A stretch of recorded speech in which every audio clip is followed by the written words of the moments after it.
क्या आपने कभी सोचा है कि एक बच्चा जिसे पैदा होते ही मार डालने का हुक्म दिया गया था, वही बच्चा आगे चलकर एक जालिम बादशाह की तबाही का जरिया बनेगा? आज की ये कहानी अल्लाह के अजीम नबी हजरत मूसा अलैहिस्सलाम की है, जो सब्र, हिम्मत और हक की जीत की सबसे बड़ी मिसाल है। फिरौन का जुल्म। मिस्र का बादशाह फिरौन खुद को खुदा कहता था। वो बनी इसराइल पर इतना जुल्म करता कि उनके नवजात बेटों को कत्ल करवा देता और औरतों को जिंदा छोड़ देता।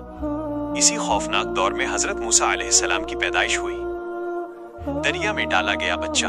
अल्लाह ने हजरत मूसा की माँ के दिल में इल्हाम, प्रेरणा डाला, इन्हें एक संदूक में रखकर दरिया में डाल दो और डरना मत, हम इन्हें तुम्हें वापस लौटा देंगे। एक माँ का दिल कांप रहा था, लेकिन अल्लाह के वादे पर भरोसा कर उन्होंने अपने कलेजे के टुकड़े को लहरों के हवाले कर दिया। फिरौन के महल में परवरिश। अल्लाह की कुदरत देखिए, वही संदूक बहते हुए फिरौन के महल तक पहुंच गया। फिरौन की नेक बीवी आसिया और ए ने उस मासूम को देखा और कहा, ये बच्चा मेरी और आपकी आंखों की ठंडक है। और यूं जिस बच्चे को फिरौन मारना चाहता था, उसी के महल में अल्लाह ने उसकी परवरिश का इंतजाम कर दिया। मदियन की जिंदगी और नबूवत। जवानी में एक वाक़े के बाद हजरत मूसा मदियन चले गए। वहां सालों तक मेहनत की, निकाह किया और फिर एक रात दूर पहाड़ पर अल्लाह ने उनसे कलाम बात किया।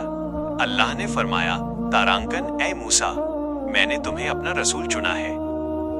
लाठी का मोजिजा, चमत्कार।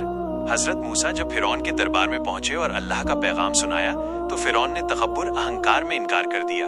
तब अल्लाह के हुक्म से मूसा ने अपनी लाठी जमीन पर डाली और वो एक विशाल अजगर बन गई। ये देखकर भी फिरौन का दिल नहीं पिघला। दरिया का फटना। आखिरकार हजरत मूसा बनी इसराइल को लेकर मिस्र से निकल पड़े। पीछे फिरौन की अजीम फौज थी और आगे अथाह समंदर। लोग घबरा गए, लेकिन मूसा अलैहिस्सलाम का ईमान अडिग था। उन्होंने कहा, तारांकन, हरगिज नहीं, मेरा रब मेरे साथ है, वो मुझे रास्ता दिखाएगा। अल्लाह के हुक्म से दरिया फट गया, बीच में रास्ते बन गए और बनी इसराइल सलामती से पार उतर गए। जब फिरौन अपनी फौज के साथ पीछे आया, तो वही पानी फिर से मिल गया और वो अपनी ताकत समेत डूब गया। सबक। इस वाकये से हमें ये कीमती सबक मिलता है, जुल्म कितना भी बड़ा हो, हक की जीत जरूर होती है। अल्लाह जिसे बचाना चाहे, उसे पूरी दुनिया मिलकर भी नुकसान नहीं पहुंचा सकती। मुश्किल वक्त में सब्र और अल्लाह पर ईमान ही कामयाबी की कुंजी है। अगर आपको ये दास्तान दिल को छू लेने वाली लगी हो, तो इसे दूसरों के साथ भी साझा करें। कमेंट में जरूर लिखें, अल्लाह सबसे बड़ा है।